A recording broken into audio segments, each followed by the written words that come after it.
वो आज ईडी के सामने पेश नहीं होंगे। पंजाब के सीएम के साथ मध्य प्रदेश के सिंगरौली में आज वो एक रोड शो करेंगे। करना चाहिए, रोड शो जरूरी है उनको।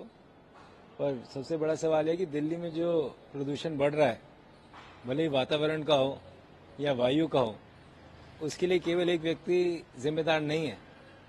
जितने जिम्मेदार दिल्ली के मुख्यमंत्री हैं, उतने जिम्मेदार दिल्ली के एलजी भी हैं। केजरीवाल जी को आज ईडी ने समन करा था, ये सही है। और ये भी सही है कि पिछले कुछ सालों से लगातार ईडी विपक्ष के नेताओं को समन करती जा रही है।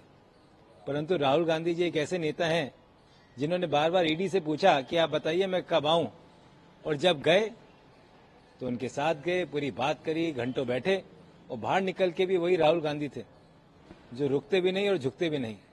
तो मुझे लगता नहीं ईडी से विपक्ष के नेता डरते हैं। विपक्ष के नेताओं को ईडी का सामना करना चाहिए, जैसे राहुल गांधी जी करते आए हैं और आगे भी कर रहे हैं। लेकिन राघव चड्ढा साहब जो सस्पेंडेड मेंबर ऑफ केजरीवाल गिरफ्तार हो सकते हैं और ये बीजेपी की साजिश है। ईडी के सामने जब उन्हें पेश होना नहीं था, जाना उन्हें मध्य प्रदेश है, गिरफ्तारी का ऐलान पहले हो जाता है चड्ढा साहब की ओर से, तो पता ही नहीं चलता है घालमेल क्या है। देखिए राघव भाई पंजाब ज्यादा देखते हैं, मेरे ख्याल से दिल्ली में इतना ध्यान ज्यादा रहता नहीं। ये जग जाहिर है कि आज ईडी ने केजरीवाल जी को समन करा था, और अगर ऐसी कोई रैली आम आदमी पार्टी की मध्य प्रदेश में, पहली बात उनको चुनाव लड़ने नहीं जाना चाहिए कि एक एक विपक्ष का वोट जब बढ़ता है तो उसका फायदा कहीं ना कहीं भारतीय जनता पार्टी को होता है।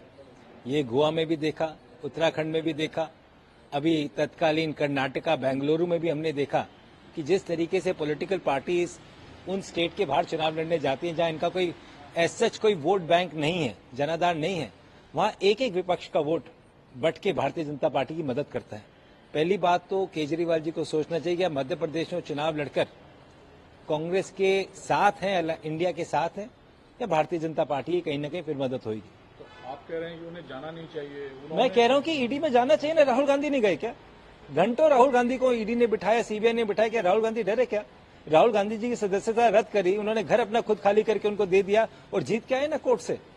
राहुल गांधी जी और कांग्रेस के लोग ईडी के समन पर जाते हैं, भागते नहीं है, और यही स्टैंड विपक्ष का होना चाहिए। आपने कहा कि उन्हें मध्य प्रदेश चुनाव प्रचार के लिए नहीं जाना चाहिए। नहीं, मैंने ये तो नहीं कहा। थोड़ी देर पहले मैंने ये तो नहीं कहा। मैंने कहा उनका गठबंधन में है, लेकिन वो कहते हैं कि भाजपा मुझे चुनाव प्रचार में जाने से रोकना चाहती है, इसलिए ईडी समन भेज दी है। मतलब वो सक्रिय रूप से चुनाव में हिस्सा लेना चाहते हैं जहां कांग्रेस लड़ रही है। ये तो स्टेटमेंट राघव चड्ढा जी दे सकते हैं, मैं आम आदमी पार्टी का स्पोक्स पर्सन तो नहीं हूं। मैं ये कह सकता हूं कि जिस तरीके से राहुल गांधी जी ईडी के कार्यालय में लगातार गए, सोनिया गांधी जी गई, सच्चे थे, ईमानदार थे और तगड़े थे, इसलिए गए और सत्य की जीत हुई।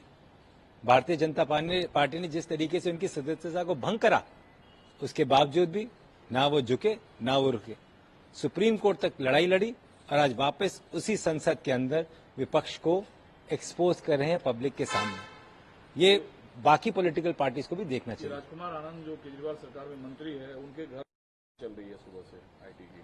देखिए केजरीवाल जी के खिलाफ तो अब चल रही है, कांग्रेस के खिलाफ तो पिछले 9 सालों से चल रही है और लगातार चल रही है। कांग्रेस के कई मंत्रियों को बंद भी करते हैं, कांग्रेस के कई लोगों को प्रेशर डाल के पार्टी से छुड़वा के भारतीय जनता पार्टी में ज्वाइन भी कराते हैं।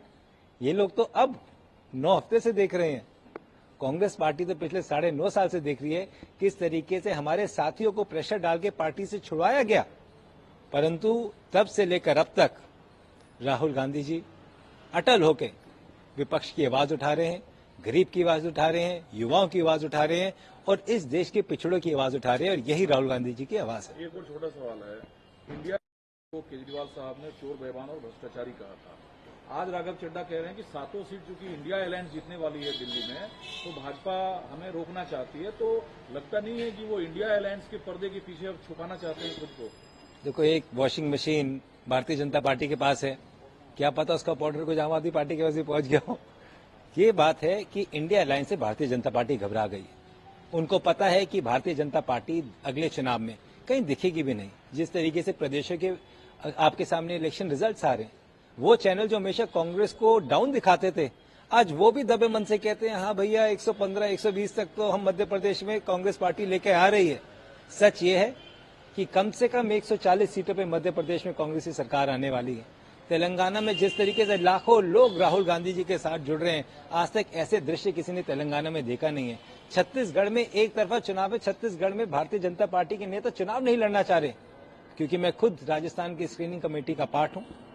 उस राजस्थान में जिसके बारे में ये कहा जाता था कि एक बार कांग्रेस एक टाइम भारतीय जनता पार्टी, आज भारतीय जनता पार्टी के नेता खुद कह रहे हैं कि कांग्रेस की सरकार राजस्थान में बनती दिखाई दे रही है।